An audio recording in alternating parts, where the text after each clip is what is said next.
This video is not about giant fish or personal bests, but about angling in some truly amazing surroundings and catching some very unlikely fish. It's a special video to me because it all takes place quite close to where I grew up. I'd also like to take this opportunity to thank the owners for allowing me to fish on their land and making this video possible.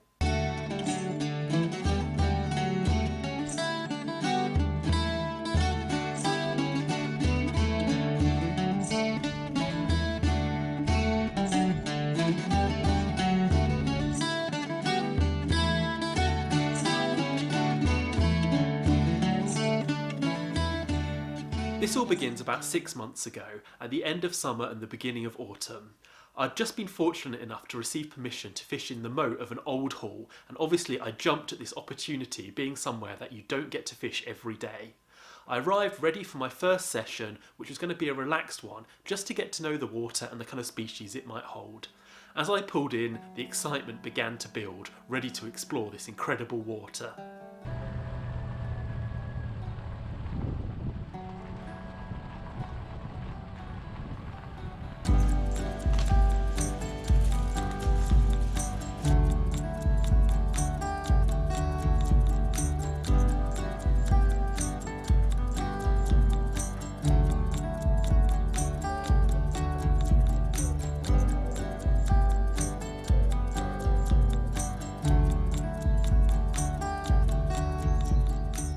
So I've just had a quick walk around and it all looks really amazing. You know, it's really weedy, it's natural, and there seems to be quite a lot of fish in here. I've seen a couple of chub just in this pool here seem to be topping.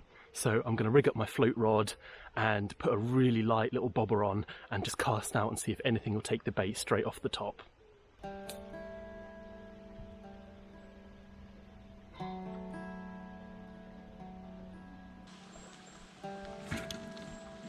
Yeah, fish on. Did not take long at all, a little chub. Look, getting in the trees and everything.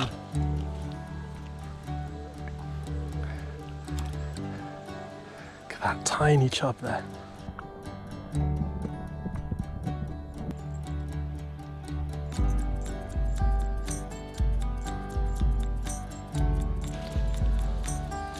Well, not a bad perch.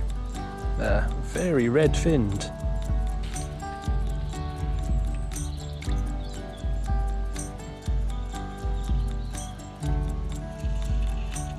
Not a bad perch again.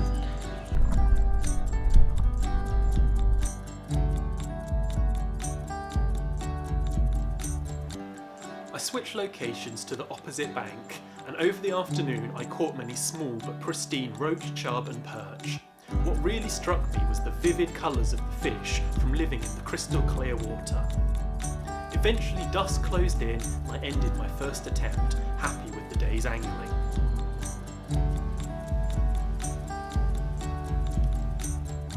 During this session, one of the pool's larger residents caught my attention, a pike lunging on the surface. Ooh, there goes the pike. I knew from speaking to the owners there were some pike, and it was likely these were the larger residents feeding on the numerous small silverfish. I therefore decided to target the pike, trying to catch one of each species present in this pool. Little did I know this would be quite an epic quest that would take the next few months.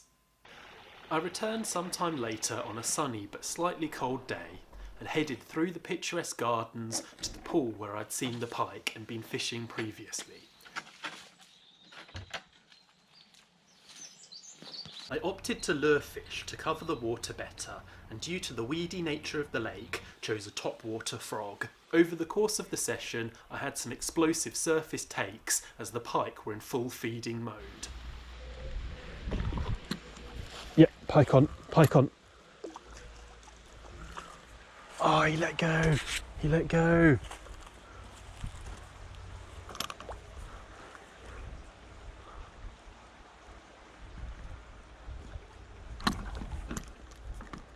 Right, this is not happening.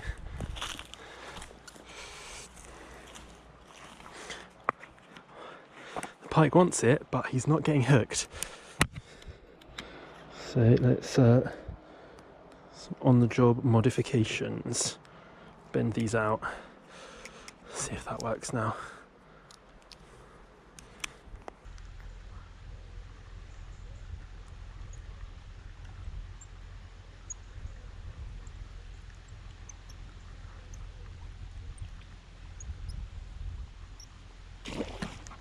Yes, pike on, pike on.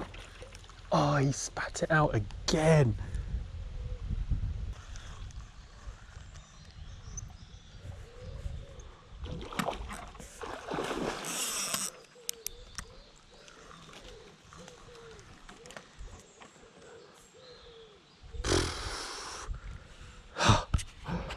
Well, we hooked him, but we did not keep him. Well, what an eventful 40 minutes. I put on a topwater frog to do a bit of lure fishing. It's very, very weedy, so I thought that's going to be perfect. And instantly a pike went for it. He didn't hook up, so I cast it back in the same spot. He went for it again. He came to the surface and I saw him, and he was very, very small, tiny jack pike. The frog was probably as big as his mouth. So didn't hook up to that one, and then I didn't get a bite in that area again. Moved a little bit further down the bank, and exactly the same thing happened. A much bigger pike this time went for it, missed, cast back again, and he took it, and unfortunately he just went straight through the weed and either came unhooked or just spat the lure out. But two really, really exciting takes. This game of cat and mouse, or pike and frog as I've come to call it, continued for over an hour with many takes. Unfortunately, not landing any fish, I still enjoyed seeing these top predators in action. After a while, the bites stopped coming, however. It was then time to pack up and head off home, as the fish grew wise to my frog lure tactics. These sunny autumn sessions were action-packed. I was catching numerous silverfish and having some great takes from the pike, but unfortunately didn't land any. It was then some time before I was able to return again. Autumn turned into winter, and it was the back end of December before I was able to get back for another session.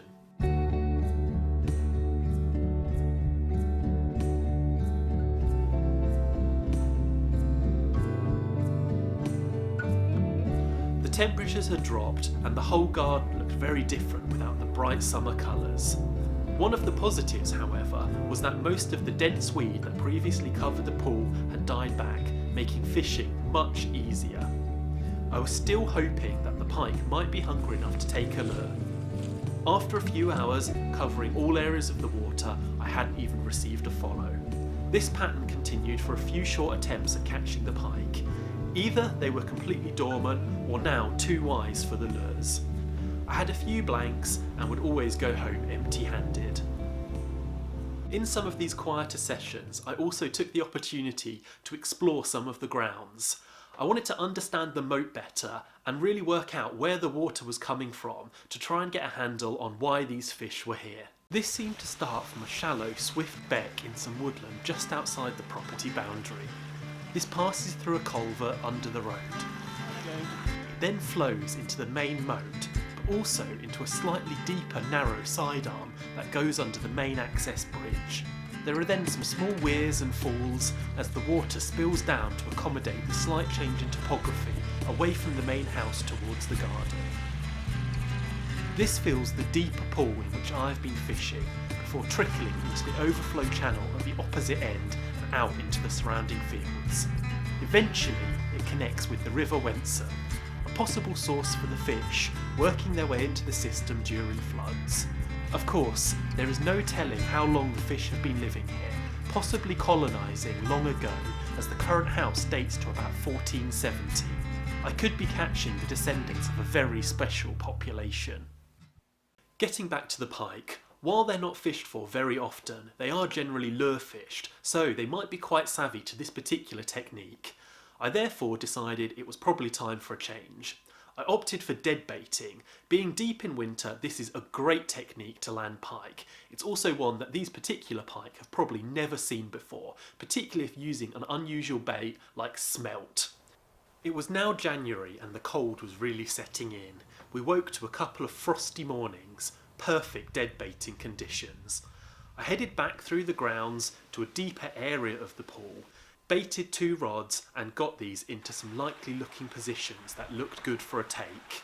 It was then a waiting game, crossing my fingers that the float would dip away. An hour went by and confidence was fading when I had a quick take, and before I knew it, a pike was in the net.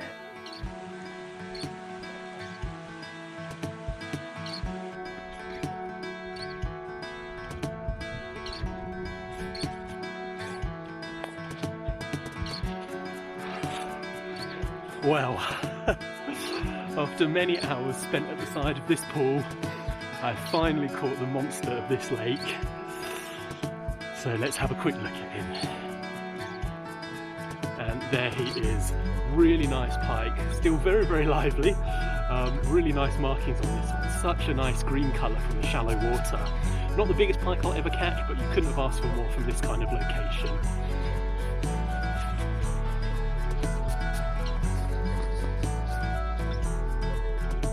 This pike weighed 4.2 pounds and was certainly the top fish of this water. Having finally achieved my goal of capturing each species, I started to pack up for the last time.